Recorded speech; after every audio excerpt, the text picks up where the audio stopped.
Assalamualaikum warahmatullahi wabarakatuh. Nama saya Rizky Wahyu Pramudya dari kelas 11 TKJ 3 ingin menerangkan tentang kebutuhan bandwidth jaringan.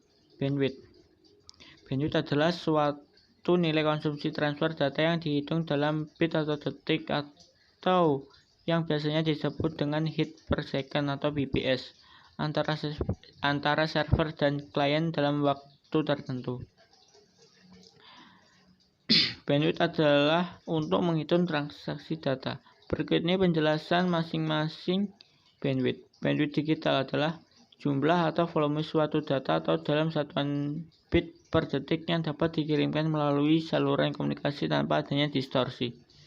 Bandwidth analog merupakan perbedaan antara frekuensi terendah dan frekuensi tertinggi. Dapat menentukan banyaknya informasi yang dapat ditransmisikan dalam suatu saat.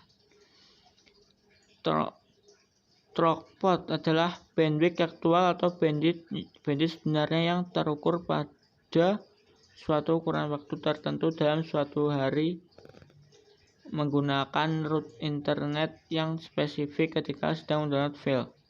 Perbedaan utama antara throughput dan bandwidth adalah bandwidth yang mengacu pada kecepatan maksimum yang memungkinkan perangkat mentransfer data, sedangkan throughput mengacu pada kecepatan aktual, di mana perangkat mentransfer data pada waktu tertentu.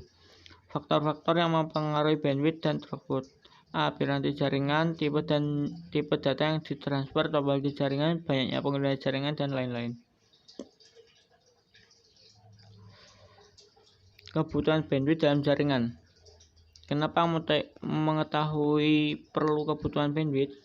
Agar penggunaan bandwidth efektif, klien harus mengetahui kebutuhan layanan untuk dirinya, sehingga dapat menghitung total bandwidth yang dibutuhkan. Semakin besar bandwidth yang digunakan, semakin besar pembayaran bulan pada ISP.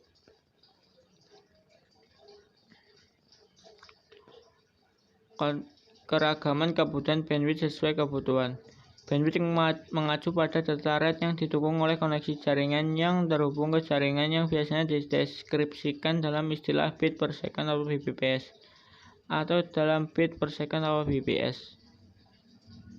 Bandwidth jaringan mewakili kapasitas koneksi jaringan. Walaupun penting untuk memahami beda antara throughput secara teoretis dan hasil nyatanya, misalnya jaringan Ethernet gigabit 1000 base per T yang menggunakan kabel UTP unshielded twisted pair secara teoretis mendukung 1000 megabit per second atau mbit per second.